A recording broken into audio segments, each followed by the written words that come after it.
Olá, olá, bom dia, tudo bem por aí? Vamos ver aqui.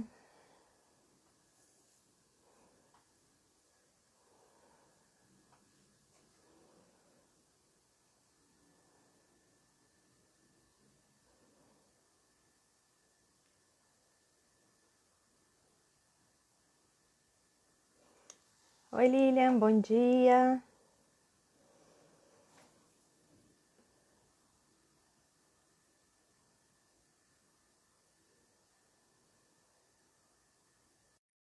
Doutora Francis entrou. Oi, Juliana, bom dia. Oi, Olá, doutora, tudo bem? Bom dia. bom dia. Estamos preparadas para aprender um monte sobre como cuidar da criança nessa época. E cuidar dos pais também, né? Que a gente tá precisando. Não dá para cuidar das crianças sem cuidar dos pais, né? É isso, daí a gente divide. Eu falo de como arrumar a cabeça de nossos pais. E aí, quando você começar a falar da criança, você vai aproveitar. E daqui a pouco eu botar nessa fase. Você tem que começar a anotar tudo que você fala. Tá ótimo, mas é uma fase maravilhosa. A fase dos pequenos é uma delícia. Ver que estão descobrindo, que estão conhecendo. Essa dos 7 meses, doutor, é uma fase maravilhosa, tem que aproveitar. Gente, é uma maravilha. Eu descobri que ela me ama mais do que tudo no mundo. Gente, isso é uma Sim, massagem no ego maravilhosa. com certeza, com certeza. E a gente precisa aproveitar porque depois começa a desapegar. Não tô pronta pra isso. É, a gente nunca tá pronto, eu também não tô pronta. Eu falei que a minha, até os 20 vai ter que continuar como quando tinha 1 ano.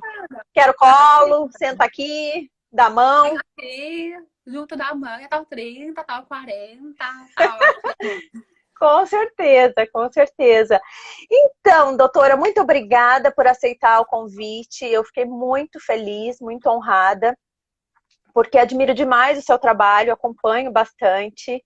E nesse momento a gente está precisando de uma ajuda, né, para orientar os pais de como a gente consegue se organizar para que a gente possa organizar as crianças. Se a gente não entende esse momento, se a gente não entende como se organizar emocionalmente, é difícil trazer tranquilidade e calma para as crianças também. E aquela coisa, né? Por um lado, isso é bom, por outro, é difícil. Mas como a criança se espelham no psicológico dos pais.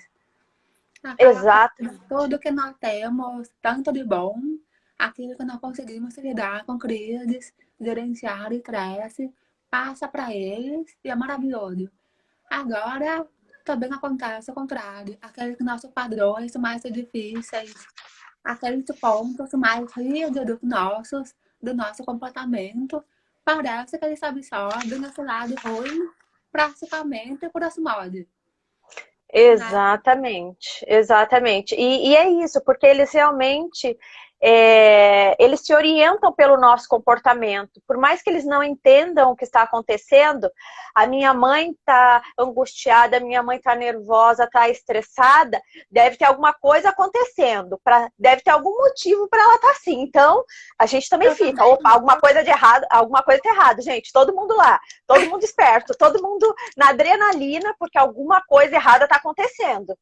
E aí, muitas vezes, eles não entendem o que se passa. Por que eu estou em casa? Por que minha mãe está tão estressada? Ou por que meu pai mal conversa com a gente e fica trancado o dia inteiro no quarto? E eu não posso nem visitar meu pai. Eu não posso nem ir lá dar um desenho para ele que eu acabei de fazer, bater na porta e dar um beijo, porque ele está trancado. E aí, se eu chego perto, ele me empurra e fecha a porta, né? O que está acontecendo? Porque antes, quando ficava todo mundo em casa, era um momento em que todo mundo fazia alguma coisa junto. Minha mãe estava disponível, meu pai estava disponível, porque era um final de semana, eram férias realmente. Agora não, tá todo mundo em casa e tá todo mundo muito estressado e eu mal posso conversar com a minha mãe e com meu pai. E eles dizem que estão trabalhando. Como é que estão trabalhando em casa? Né? que vocês, o pai, que tem trazido isso? Como que vocês se explicam para o filho de vocês que vocês estão em casa, mas estão trabalhando?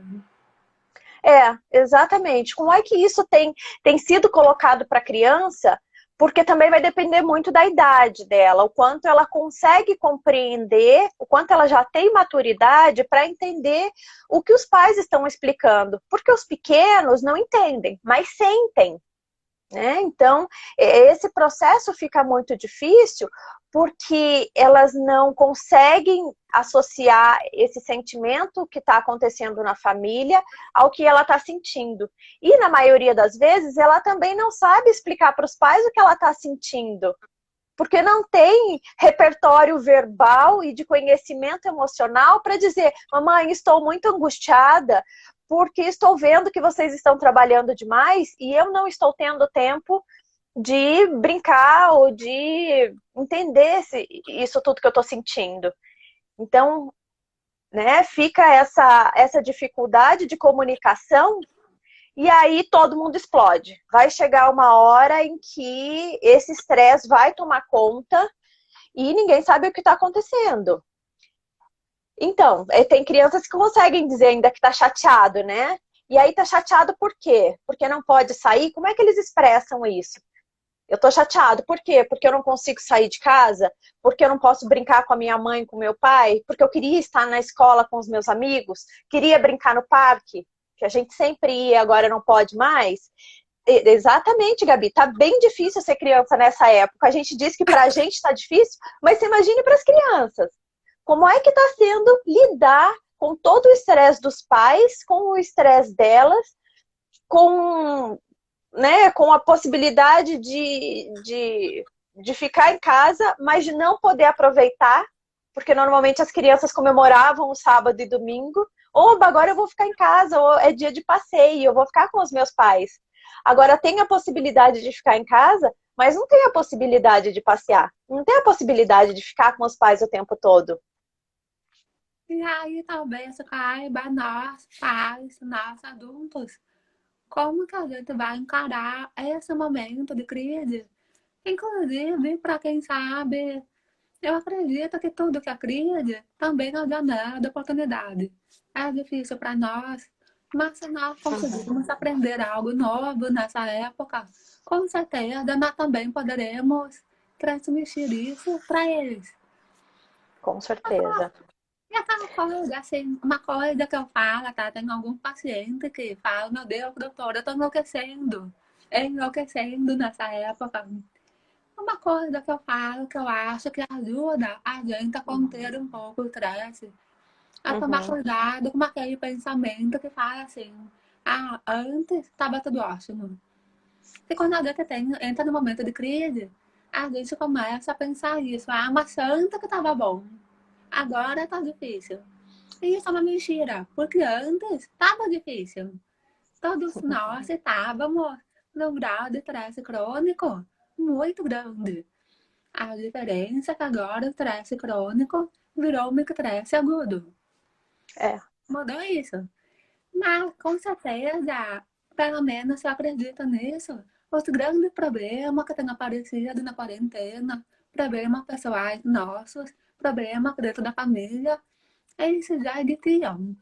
Eram padrões de funcionamento que já estavam lá. A diferença é que isso fica imenso.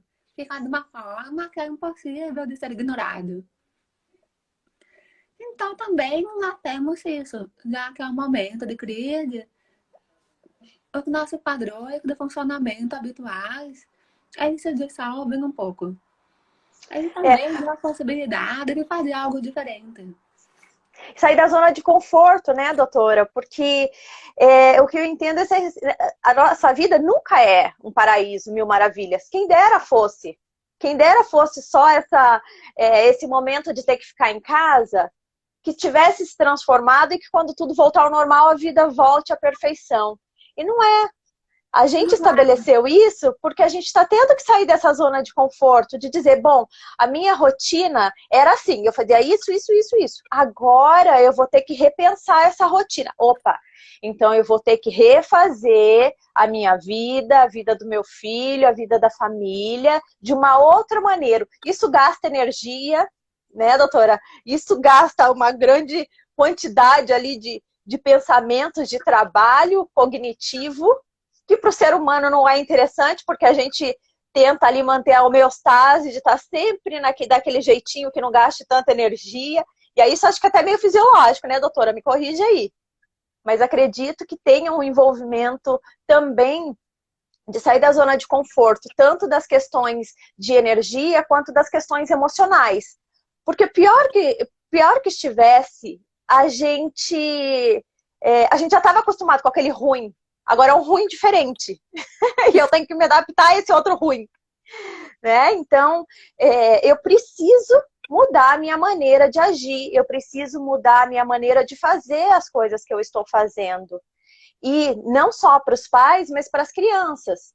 Tinham muitos pais que deixavam as crianças na escola por questões de trabalho, deixavam as crianças cedo na escola e pegavam no final da tarde. Então, todo o processo da comida, de trocar de roupa, de esperar tomar banho, de ensinar a colocar o sapato, não é mais ali fora da escola, agora está dentro de casa.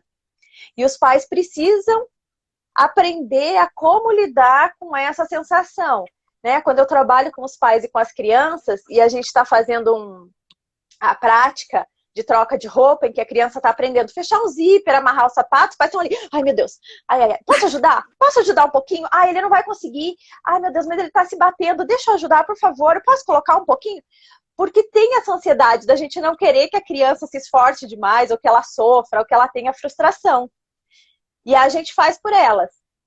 E quando não está na sua vista, outra pessoa que está cuidando, chegou pronta. Opa, ela voltou e ela já sabe amarrar o sapato. Ufa, que alívio, né? Agora não. Agora tá comigo. Eu vou ter que olhar, de repente dar o apoio, que é essencial, mas não posso fazer por ela. Porque antes na correria eu tinha horário e ela também. Então eu mesma ponho o sapato, amarrava e a gente, vazava. Agora não dá mais. Agora eu preciso ter esse tempo, esperar, entender, apoiar para que ela faça as atividades. Mas é isso, é mudar a forma de funcionamento geral, dos pais e das crianças também. Isso a gente fala bem, é que nem que você falou, o que atrapalha os pais nessa época é a ansiedade. A ansiedade é aqui que entra como inimiga. Ainda mais que nós adultos em casa o tempo todo, a gente também perde esse ponto de referência do dia a dia. Agora vou acordar, agora meu caminho para o trabalho, agora vou cumprimentar fulano, tomar meu café. Então o pai, o adulto, ele também fica sendo um ponto de referência. E aí essa porta para a ansiedade, para os medos, acaba entrando com tudo. E fica aquela coisa que ainda mais para o pai, toda essa situação que nós estamos de quarentena, mas que ninguém sabe quando que vai acabar, o que está acontecendo, como é que vai ser, também amplifica toda essa sensação de ansiedade. Mas é uma coisa que eu tenho observado e que, quem sabe, é uma forma, uma ferramenta nossa para mexer nessa ansiedade, a que quase sempre ela está associada a padrões mais rígidos de comportamento. Aquela coisa, aquele lado nosso mais rígido que fala tem que ser assim. E você que adulto precisa exercer um certo controle sobre a rotina, um certo controle sobre a coisa que está acontecendo, para nós sentirmos que estamos fazendo a coisa certa. E isso, nesse momento de quarentena, isso é desafiador. É quase impossível você manter aquela rigidez, aquele controle. Por algum lugar, a coisa vai empanar. Ou a louça que ninguém tá conseguindo lavar direito, ou a lição de casa vai ficar meio meia boca, faz parte. Tem dito uma série de coisas que o pai que tomam como muito bem. A tarefa do dia é deixar isso organizado. E a gente não consegue ver isso acontecendo. Aí, quem sabe, também não é uma oportunidade nossa de olhar um pouco para esse nosso perfeccionismo, que isso Perfeito. aparece na criança com muita clareza, que nem você disse. A mãe ou o pai, aí fica, meu Deus, meu filho já tem que saber amarrar o sapato. Como assim ele não sabe? Então tem que Uhum. ajudar, tem que ter isso pronto, resolvido agora. Então, nessa pressão, a gente acaba perdendo a oportunidade de observar a situação. De deixar a Exato. criança só acha que nisso ela só melhor do que a gente. A criança se vive num tempo psicológico em que a coisa se flui mais devagar. Elas não são aceleradas, somos nós que somos. Então, a Uhum. criança tem o tempo dela de amarrar aquele sapato. Às vezes ela para, ela conversa, ela, ela entra lá no mundo mágico dela, aí ela volta. Ela não vai fazer isso daquele jeito que o adulto quer. E isso, se a gente quem sabe, ficou pensando, talvez a quarentena se torne mais saborosa se nós aprendermos a entrar nesse tempo da criança que não tem tanta pressa para bater meta. Uhum.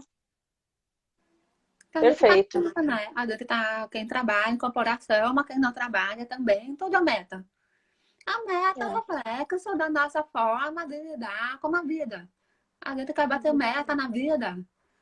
E isso é um motor de ansiedade constante. E nós queremos que nossos filhos batam meta também. Exatamente. A cobrança do desempenho da criança, né?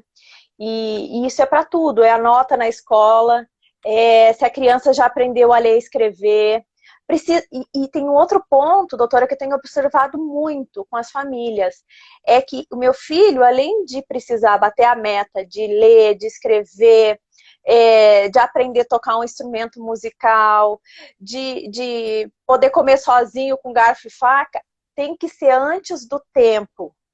Porque aí todo mundo vai dizer que, nossa, o seu filho com 3 anos já sabe todas as cores, já sabe todas as formas, em português e inglês. Nossa, mas que criança prodígio essa! E o que eu coloco muito nessa questão principalmente das crianças, e como referência para os pais, é que a gente precisa realmente respeitar. A gente sabe que existem os marcos cronológicos, mas não adianta a gente querer pular essas etapas e essas fases, porque faz o efeito contrário. A gente estressa demais as crianças, a gente submete as crianças a um grau de frustração que não tem necessidade naquele momento. E aí, essa cobrança em casa agora, eu acredito que ela esteja um pouco maior, porque os pais estão o tempo todo com a criança. Então, quando vai fazer uma tarefa de escola e percebe que ela tem dificuldade em alguma coisa, meu Deus do céu, que absurdo, não pode, tem que fazer. E acaba gerando uma pressão para que essa criança dê conta daquilo, e que muitas vezes ela não tem, seja neurologicamente ou seja emocionalmente, e essa cobrança acaba se tornando um ponto de desqualificação para a criança. Aí você mexe na autoestima, e aí você mexe no processo de aprendizagem dela. E você E tocou gera num muito ponto. mais dificuldade. Esse ponto da criança prodígio é uma coisa que faz pensar porque tem um medo oculto dos pais sair. E quem sabe olhar esse medo pode ser muito revelador. Por trás Uhum, daquela coisa de meu filho está batendo todos os marcos de desenvolvimento antes da hora. Eu acredito uhum, que tenho medo que o meu filho esteja atrasado. exatamente. E aí eu entro na sombra, eu entro no estigma dessa criança que Uhum, passa fechia sobre mim. Então, uma projeção que a gente faz nos nossos filhos fica muito. É isso aqui para cair nessa projeção. Ah, se o meu filho tá batendo os marcos, é um filho perfeitinho, prodígio, o xodó da professora. Ah, uhum. então, a minha infraestrutura, a minha personalidade, tá tudo bem. Eu não preciso me questionar quanto às minhas fragilidades. Perfeito. A Greta faz muito isso, a fragilidade da criança se torna nossa. Então, nós não aceitamos que aquela criança possa ter fragilidades, possa ter dificuldades. E que, principalmente, que ela precisa de tempo para vivenciar isso. E essa nossa questão do tempo é conosco, assim, quando começa o trabalho com o paciente, a coisa que eu mais escuto. Quanto tempo vai levar para resolver isso aqui? Uhum. Mas isso não tem tempo. Nós que estamos Uhum. falando de você ser uma pessoa melhor, é um projeto que leva a vida toda. Uhum. Nós que estamos aqui nesse mundo para crescer. Não vai ter um dia que você vai acordar, eu já cresci tudo que eu precisava nessa vida, agora eu posso dormir até o resto dos meus dias. Não é assim. Então, da mesma forma, nós crescemos, isso se torna interessante, né? Os filhos são a sombra dos pais. Ele leva tempo para aprender a lidar com frustração, para ser imperfeito, para demorar uma era para comer. Então, Exatamente. E a existe gente esse não precisa resolver tudo para eles. A gente tem que estar ali para dar o apoio. Eles precisam aprender esse processo, que é isso, é uma evolução constante até nosso último suspiro durante a vida. E é isso, Gabi, a gente tem que cuidar para não cair nessa armadilha, porque a gente quer o melhor para o nosso filho, a gente quer criar um adulto de sucesso. Mas, ao mesmo tempo, doutora, isso que você falou assim é perfeito. É o do quantos pais, quando colocam os filhos numa posição de que ele é perfeito, eu sou uma excelente mãe, eu sou um excelente pai. Porque olha o que eu fiz. Esse é meu filho, olha que beleza que é. Então, eu sou um sucesso como pai, como mãe. Não preciso mais rever os meus problemas, porque olha só, deu certo. Né? O meu projeto maior deu certo, que é o meu filho. Então, os holofotes são para a criança e isso causa uma pressão muito grande. Eu tenho muitos casos de crianças que têm pavor em errar alguma coisa, mas pavor.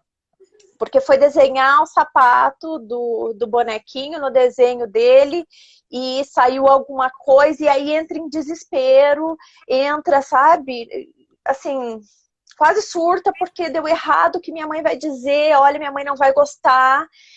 Então, assim, sobrecarrega demais a criança e não deixa nem que ela possa experimentar as formas de crescer e de ser ela mesma. Porque criança não é cópia de pai e mãe. Não vai ser idêntico. A gente é moldado pela genética, mas a gente tem muito mais do meio ambiente. E olha que coisa louca isso que você falou. A gente olha filhos e tenta construir ali um adulto de sucesso. E aí eu fico pensando muito bem. E aí depois que vira adulto, qual que acaba sendo o nosso processo contrário? Nós temos que procurar a criança em nós para tentar encontrar aquelas partes nossas que são mais verdadeiras, que sabem se relacionar melhor com a vida. E tá virando um ciclo vicioso. A criança passa toda a infância dela sem poder vivenciar realmente a infância, sempre tendo que ser uma espécie de projeto de mini adulto, para quando chegar lá e virar esse adulto, ela tem que voltar ao começo e recuperar toda aquela bagagem emocional, toda aquela flexibilidade, toda aquela coisa de se permitir não fazer tão bem feito, não fazer tão perfeito. E tudo Sabe a bem. diferença? Quando a gente é adulto, tudo isso é muito mais difícil, né? Reconstruir essa vida E a emocional. gente precisa voltar. Desculpa. Pode falar, doutora. É porque travou aqui. Pronto. Agora já detravou. É isso. Uma coisa, Fede, que eu fico pensando também, quando a gente pega o adulto, a mãe, o pai, ou até quem não tem mãe e pai, não é nesse momento, a nossa rigidez, essa dificuldade nossa de aceitar o novo padrão da vida, é muito desafiada nesse momento, né? Porque enquanto nós somos rígidos, nós temos aquela coisa de, a coisa tem que ser do jeito que eu quero, eu tenho que ter controle sobre a minha vida. Isso dá certo, caso o mundo faça do jeito que você quer. Se você, de repente, entrar no mundo que não vai fazer isso, o que é 100% de certeza que vai acontecer, essa Uhum. pandemia é um exemplo disso, você descobre e as suas ferramentas. Como que você vai lidar com uma situação que você não conhece? E aí entra o momento de quebrar essa rigidez. Porque a gente só pode criar um padrão novo dentro de nós e, melhor ainda, passar esse padrão para os nossos filhos. A partir do momento que a gente abandona essa nossa tentativa de controle. Exatamente. E E eu acredito que quando a gente consegue olhar para isso, doutora, a gente consegue até permitir com que a criança comece a pensar. Então é assim, é você não dizer tudo para ela. Isso eu insisto muito com os pais, porque a criança diz assim, é, ela vai tentar colocar o sapato e coloca o pé e tá colocando no pé errado. Aí elas olham e dizem assim para mim, tá certo? Eu digo, não sei, o que você acha? Encaixou direitinho no seu pé? Você acha que tá certo? Coloque no pé e dê uma olhada para você ver se tá certo. Não, não tá certo. Ah, não está certo. Muito bem. Mas como é que você descobriu que não tá? Ah, porque tá apertando aqui. Então a gente vai trocar, né? Então tá bom. Então você descobriu que não tá. Porque a tendência é, você olha que a criança tá colocando o sapato errado e diz tá errado. Troca o pé. Não é assim que põe o zíper. Segura a faca com a outra mão. Coloque a blusa desse lado, você tá colocando ao contrário. Olha a etiqueta que lado que tá. Por que é que a gente precisa o tempo todo dar a resposta e dizer para a criança como é que tem que ser feito? Claro, a gente tem o papel de ensinar, não é deixar a criança se bater o resto da vida, mas é deixar o mínimo, ela tentar resolver aquele problema que ela tem. Porque senão a gente vai, além da nossa rigidez de dizer como é que tem que ser feito, a gente cria adultos com muita dificuldade em resolver problema e que entra num grau de descontrole emocional muito grande quando não dá conta de resolver alguma coisa. E aí não sabe o que fazer, perde completamente. E aí a gente está criando novos filhos com esse padrão também, de não saber resolver problemas, de não dizer para elas o que pode ser feito. E que se a gente errou, tudo bem, a gente entende que errou e refaz. Assim como, ai, meu filho derrubou o suco na mesa. E aí é aquele escândalo. Não, derrubou, o que você vai fazer agora? Como é que você vai resolver esse problema agora? Tem que limpar, né? Sim, tem que limpar. E o que você vai usar para limpar? Né? Não dá para usar a toalha de banho. Não dá para usar a sua blusa que está pendurada na cadeira. O que você vai buscar para resolver esse problema? Então, a gente precisa dar essa oportunidade para as crianças, claro que sempre prezando pela segurança, pelo conforto dela, mas, gente, se ela não começar a pensar e resolver problemas mínimos, até desses encaixes mesmo de blocos, que as mães me mandam, olha aqui, Fernanda, me manda vídeo, olha aqui, Fernanda, e aí ela dizendo assim, não é aí, é do outro, olha quantas pontas tem a estrela, tem 5, não tem 3, essa estrela está em lugar errado. Por que tem que ter essa condução o tempo todo, em que a gente diz que a criança não é capaz de nada? Porque para mim é isso que a gente está dizendo nas entrelinhas. Você não é capaz de nada. E se eu não disser para você tudo o que você tem que fazer, você não é capaz. Você não sabe. aí, de novo, a nossa sombra como adultos agindo. Como a gente tem uma necessidade, eu vou fazer uma leve disso que você falou, do sapato, da roupa. Como nós acabamos ficando tão dependentes que o mundo nos diga o que fazer. Quantas vezes a gente acaba não tendo crise profissionais, inclusive com chefe, com figura de autoridade, porque a gente não consegue colocar algo nosso, não consegue encontrar algo autêntico nosso, não consegue parar para pensar, não consegue vivenciar um processo. Então a gente fica muito dependente que alguém nos diga isso tá certo, isso tá errado, e a gente acaba se guiando por isso. Que coisa não, padrão que se constrói com uma camiseta, com um sapato, que a É, gente acha que depois que souber colocar aquela camiseta, virou adulto, tá livre, tchau, vida perfeita. Só que aquele padrão tá lá cada vez mais enterrado. Que é isso que você sim, disse. Essa é aquela coisa nossa que nós temos que recuperar o lúdico. o lúdico. Recuperar Perfeito. esse mundo diferente que a criança e nós adultos também vamos fazer isso. Usar aquela camiseta muito bem. De que forma eu posso usar essa camiseta? Uhum. De que forma essa camiseta se aplica à minha realidade? Às vezes a pessoa fala dessa. Mas você coloca na frente a etiqueta pinica. Enfim, tudo se torna um grande mundo lúdico em que a criança pode acessar capacidades, potenciais dela, que ela não acessaria de outra forma. Quando às vezes, quantas vezes, até aqui no Instagram, eu recebo, doutora, como é que eu me encontro na vida? Como é que eu encontro o meu potencial? Como é que eu... Enfim, nós temos que estar sempre em busca daquela parte nossa que nunca teve a chance de se manifestar. Poxa vida, talvez nós devemos começar a fazer isso com as nossas crianças. No seu trabalho, de ser pai, de ser mãe, à medida que você permite que o seu filho explore a vida e que você possa relaxar e se divertir junto com ele nessa exploração, você pode ser que quebre muitas barreiras dentro de você mesmo. Acho que o filho, talvez, na questão sentido, seja a melhor escola de desenvolvimento psicológico, de desenvolvimento emocional possível. Exatamente.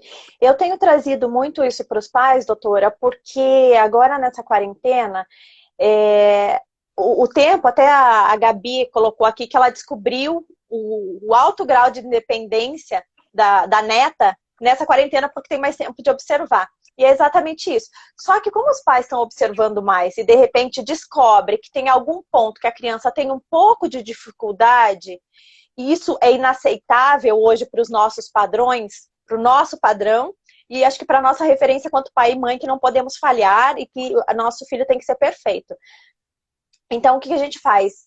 Eu transmito isso para a criança. E aí, o que eu tenho recebido muito é assim, Fernanda, eu preciso de atividades para o meu filho para fazer isso, eu preciso de atividades para o meu filho para fazer aquilo. O que vai desenvolver tal habilidade? Ele está fora da escola, não está aprendendo nada. Meu filho não está estudando como deveria.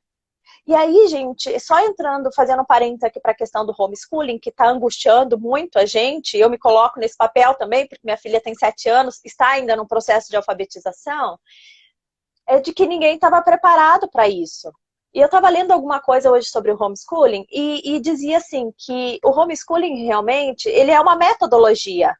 Então, isso que a gente está fazendo hoje não é exatamente um homeschooling, porque para homeschooling os pais estudam, se formam para poder ensinar e alfabetizar os filhos em casa, ensinar tudo em casa. E não foi assim, foi de repente, gente, a escola fechou e vocês vão ensinar a partir de agora em casa.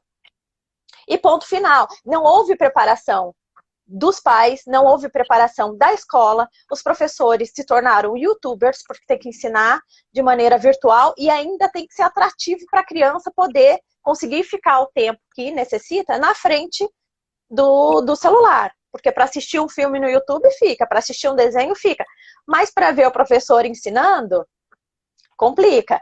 Então, a gente precisa entender que foi tudo feito. É como home office. Quem tem um escritório pronto, montado em casa, para trabalhar o home office, sem interferência externa, com uma mesa adequada, que não vai te dar dor nas costas ao longo do dia, com a cadeira, com o computador, com a internet, com a quantidade de megas que precisa.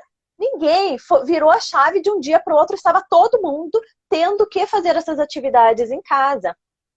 Então, a gente não teve uma preparação prévia. E a gente precisa entender isso, que tudo bem, ok, a gente faz o que a gente está dando conta, a gente faz o que a gente consegue. E aí entra na questão de rotina também. Eu preciso ter uma rotina estruturada, mas uma rotina saudável e uma rotina condizente com a realidade. Eu não posso colocar aqui, na segunda-feira eu vou arrumar a casa, eu vou fazer o trabalho que eu preciso para o meu escritório, eu vou dar aula para o meu filho, eu vou lavar roupa, eu vou passar roupa, porque vou fazer a comida da semana, já vou fazer as marmitas da semana, porque não vai dar tempo. Não tem como fazer. Então, a rotina, quando a gente estrutura, não é para ser nada engessado, mas é para a gente poder ter uma orientação. O que dá tempo de eu fazer naquele dia? O que eu preciso realmente? Quais são as minhas prioridades? E a quarentena, doutora, eu acho que veio muito a ajudar nesse processo da gente começar olhar, entender e analisar as nossas prioridades. Porque o que eu entendo é que a demanda era muito externa. Então, era tudo o que as pessoas e as situações lá fora nos obrigavam a fazer. Hoje não, hoje sou eu que faço o que eu tenho que fazer. Só que eu não sei o que eu tenho que fazer. Porque a demanda sempre foi de fora para dentro. E agora é de dentro para fora. E como é que eu me organizo nisso tudo? O que eu tenho que fazer, gente? Aí a gente entra naquele ponto de sempre alguém dizendo que é certo, que é errado, e agora não tem para quem perguntar, porque a vida é minha, eu tô dentro de casa. E aí, como é que eu dou conta?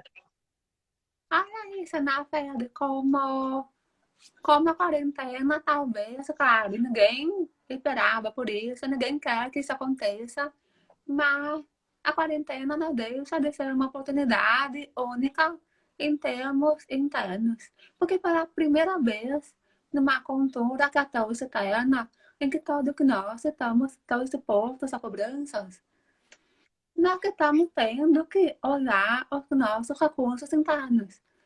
Pela primeira vez, não tem professor. Já tem um lado bom nisso tudo também. Não tem professor pegando no pé.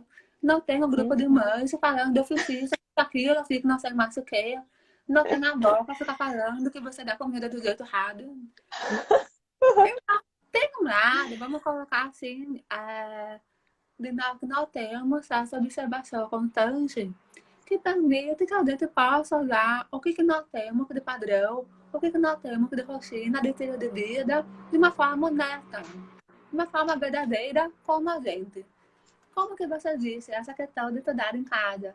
Poxa vida, nós também temos que ser gentis conosco. Nós que estamos aprendendo a novidade para todo mundo. A novidade para o professor, a novidade para nossa criança, a novidade para nós. Ninguém teve cursinho preparatório para uma situação dessas. Uhum. Então, até nisso, tudo bem, né? Será que a criança está perdendo conteúdo?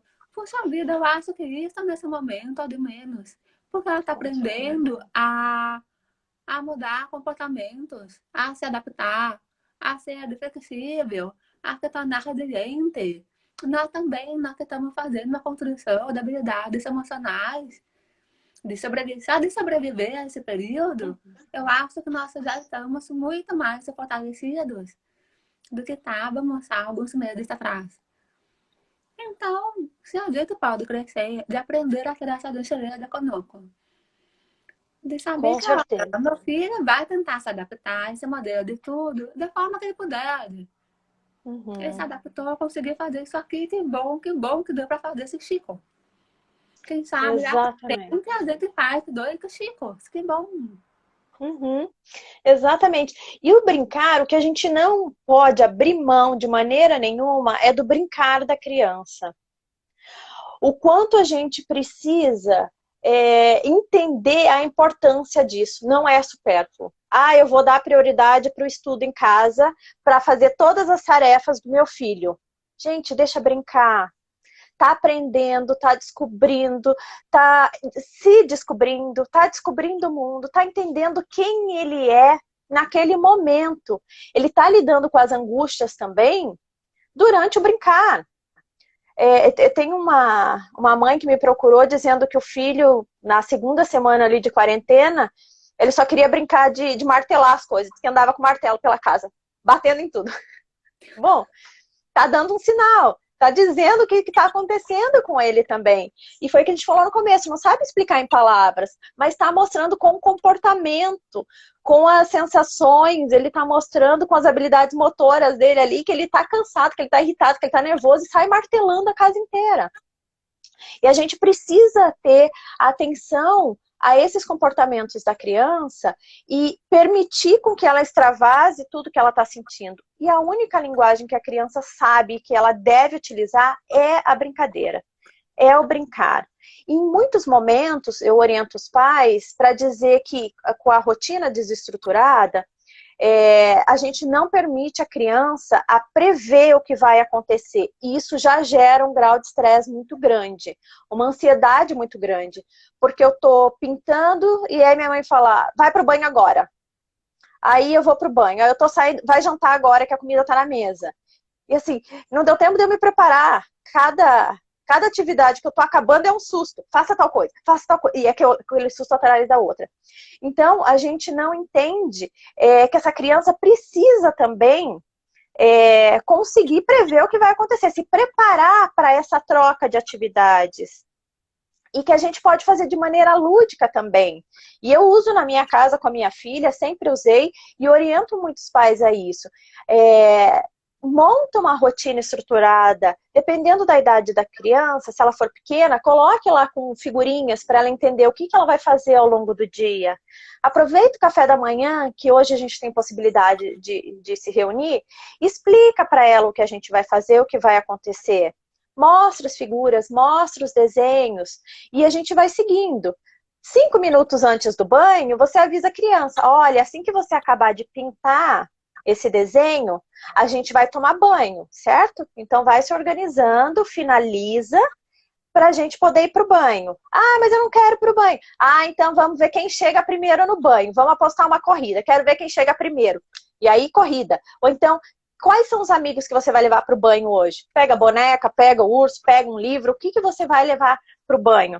Aqui em casa, a bacia funciona, que é uma maravilha. Bacia de roupa grandona é a banheira dela. Então, num dia de muito estresse também, a gente vai para a água. Fica no quentinho, relaxado, contido, porque essa contenção também ajuda a criança. Fica contida numa bacia, na água quentinha, fechado. Às vezes eu entro e fico lendo uma história enquanto ela tá, ou ela conta a história com as bonecas que ela levou para a água. Mas a gente faz o uso desse brincar como recurso, como ferramenta, para trazer conforto para a criança também, para ela entender que ela pode participar disso. E olha só, Fê, você falando isso, eu fico pensando, eu aqui que sou a representante dos adultos, como os adultos também precisam disso. Nós precisamos disso. A rotina estruturada, para nós, é uma coisa que é tão automática, que a gente não se liga. Mas quando eu não tenho rotina para o dia, eu fico perdida. Já acordei hoje, muito bem hoje, eu vou fazer tal coisa, tenho café da manhã. Aí vou não sei o que, das 10h30, eu tenho o encontro com uma feira. Eu já tenho meu dia mais ou menos montado. E eu já vou me preparando para cada atividade. Porque daí é como se você consegue fluir entre um processo e outro. Mas tem uma outra coisa que você falou, achei muito legal, essa história do banho. Porque até me deu vontade. Puxa vida, eu também quero uma banheira. Quero uma bacia também. Meu, cacareco, ficar tranquila, se tiver uma mamãe lendo uma historinha pra mim, meu Deus, eu acho que eu tô no céu. Quem sabe até talvez uma técnica de sobrevivência a essa quarentena seja nós, adultos, também incorporarmos um pouco esse lúdico no nosso dia a dia. Nossa, com certeza. Porque a gente fica nessa coisa exaustiva de acordar, meu Deus, hoje eu tenho um monte de tarefa para entregar, eu tenho um monte de projeto que eu tenho que fazer, eu tenho a cobrança, não sei do que, não sei do que, ainda tenho que cuidar da casa, e ainda tenho que enviar meu filho para fazer tudo certo. E aí, a gente já começa o dia com uma lista de cobranças que nós precisamos se dar conta. Exatamente. Aí fica aquela coisa, será que também nesse momento de introspecção, da quarentena, que tá todo mundo tão longe do mundo lá fora, a gente não possa usar para desenvolver em nós essa leveza, essa coisa de encarar o dia de uma forma mais lúdica. Nessa coisa do bem, tem momentos que a gente realmente precisa deixar um pouco de lado a nossa cobrança, o nosso perfeccionismo, entrar no banho com o nosso brinquedo de adulto, é um livro, é uma... É o que for que a gente gosta, uma música que a gente se envolva. Mas a gente recuperar esse nosso lado mais profundo, que a gente perde com muita facilidade no dia a dia. Exatamente. Porque o brincar é a única coisa que não tem cobrança. Não existe brincar certo ou brincar errado. Quando você está brincando de casinha, você pode fazer a comida que você quiser, que você sonhar, que você imaginar, e ninguém vai te dizer, não, essa comida não existe. Aliás, gente, quem estiver fazendo isso, pelo amor de Deus, não faça. Não existe essa comida. Não pode fazer assim. Não, você não pode misturar, ó. né, na sua brincadeira, você quer misturar o ovo com café? Não, não pode. Pode. Pode sim, pode misturar o que você quiser. E que gosto será que vai ter? Que cheiro será que vai ficar quando você misturar isso? E a gente entra nesse papel de quebrar esse perfeccionismo nosso para as crianças também. Que na imaginação, na brincadeira, tudo pode. E aí eu falo muito para os pais, para a gente cuidar, para não ter um brincar pedagógico, um brincar terapêutico. Fernanda, como que eu faço isso? Não existe receita de bolo. Cada pessoa é uma pessoa, cada família é uma família. Eu dou algumas dicas. Até essa semana eu postei eu fazendo um bolo com a minha filha, porque isso pra gente é muito prazeroso. Então eu compartilho com as famílias para entenderem que momentos que a gente de repente subestime a qualidade do estímulo que a gente está dando é imenso. Por quê? Porque eu estou numa cozinha, eu estou trazendo uma memória, construindo uma memória afetiva do cheiro do bolo que eu estou fazendo. A gente não lembra o cheiro da comida da avó, a gente não lembra do cheiro. Isso é incrível. Ai, é verdade. Então a gente constrói isso com as crianças e as crianças precisam desse tempo e que no dia a dia, né, antes, quando a gente julgava o mundo perfeito, a gente não tinha tempo para isso, porque a gente nem cozinhava em casa. Hoje eu tenho possibilidade de, no meio da tarde, fazer um lanche com o meu filho. Se eu preciso trabalhar muito antes e depois, então eu vou fazer uma pausa de 40 minutos, eu vou estar com o meu filho e a gente vai fazer um sanduíche e a gente, além das habilidades cognitivas, das habilidades motoras, eu estou fortalecendo o meu vínculo emocional, meu vínculo afetivo, criando memórias afetivas, criando uma quantidade de conexões, de redes neurais ali, que brincadeira pedagógica direcionada nenhuma vai conseguir trazer. Brincadeira pedagógica, no fundo, é aquela brincadeira que nós adultos também nos divertimos. Se a pai e a mãe estão se divertindo ali, estão curtindo, imagina essa criança não vai estar também absorvendo um conteúdo afetivo maravilhoso. Tem uma seguidora aqui que está falando que o difícil é quando os adultos estão com uma carga de trabalho em casa, do home office enorme. E aí eu acho que também entra uma coisa que cada realidade é uma, cada pessoa conhece profundamente a sua realidade e conhece também dentro daquela possibilidade os cantinhos onde a gente pode pegar um pedacinho de vida pra gente. E você disse, de repente, sobra um tempinho no meio da tarde. Não sobrou no meio da tarde. Bom, de uma certa forma, a criança também vai aproveitar para desenvolver o brincar sozinha. A caminho do desenvolvimento segue um outro caminho, mas que no final do dia, no final daquela jornada de trabalho da mãe e do pai, que se possa resgatar isso.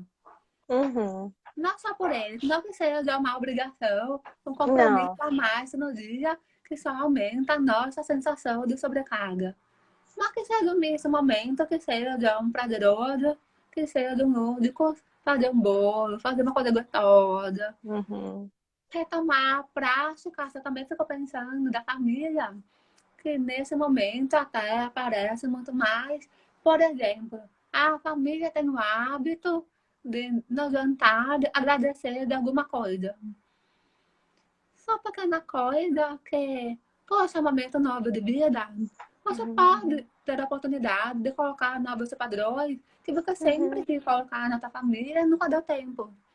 Perfeito. Isso é uma coisa que eu vi com uma paciente minha que eu achei muito legal. Ela contando exatamente isso.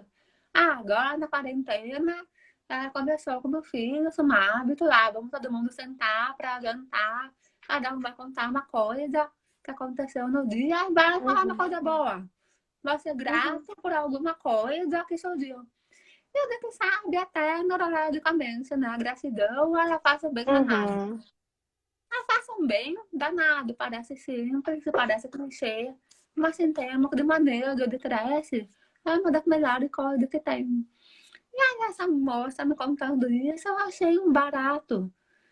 Que bom, ela tá fazendo bem pra ela. Tá treinando a criar para seu filho, para trazerem coisas legais que eles vivenciaram, coisas que eles aprenderam, coisas a quais eles são gratos.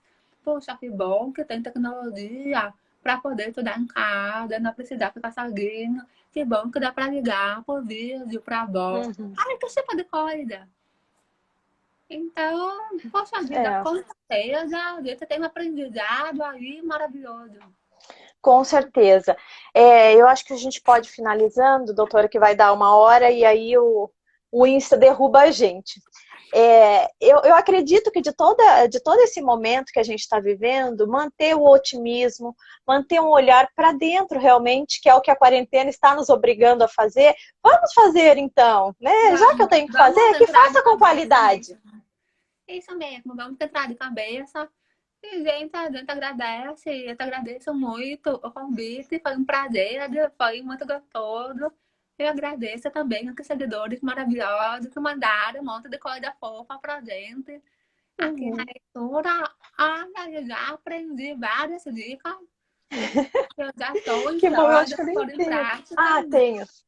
Tenho. Eu queria mostrar aqui, aproveitar esse finalzinho só, doutora, para mostrar os Super Gênios, em que foi o livro que eu publiquei em 2018, e para dizer que os Super Gênios são as crianças em que a gente consegue proporcionar o autodesenvolvimento delas, em que a gente dá espaço para que ela se desenvolva.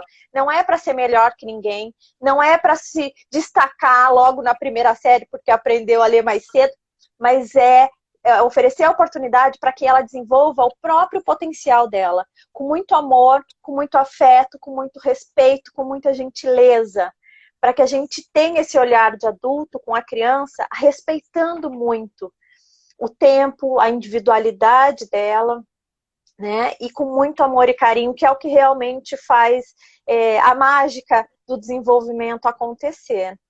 E eu queria agradecer também muito o seu aceite para conversar, foi uma conversa linda, maravilhosa. Agradeço todo mundo que assistiu, que participou. E eu tenho alguns materiais que podem ajudar, pelo menos dar algumas dicas. Muita gente não tem na rotina esse momento de brincar ou de oferecer a interação com a criança. Então, no meu Insta tem bastante material, no meu site tem bastante material também, para auxiliar nesse processo, que às vezes a gente precisa de alguma orientação, para a gente se descobrir e para a gente fazer do nosso jeito. Não é receita de bolo, mas são orientações de como a gente descobre, como nós podemos fazer de acordo com as nossas possibilidades e cada um rever o que tem para oferecer. Ai, que legal, adorei. Já, pessoal, vamos subir um pouco aqui, que eu ganhei de presente aquele livro dos Super Gênios, autografado pela autora. Eu tô toda mexida aqui. Eu te agradeço muito. Eu que agradeço, doutora. Foi linda a nossa conversa, foi muito gostosa. E vamos ver se o pessoal gostou e quiser, a gente marca uma próxima, hein, doutora? Já vou colocar, vamos marcar uma. Pra gente falar, todo mundo vai sair iluminado dessa quarentena. Com certeza. Então, marque aí, peça mais uma conversa e a gente faz. Tá bom, gente? Muito obrigada. Se cuidem, fiquem bem. Beijão pra você. Beijo. Tchau, tchau. Tchau, beijos, até. Obrigada.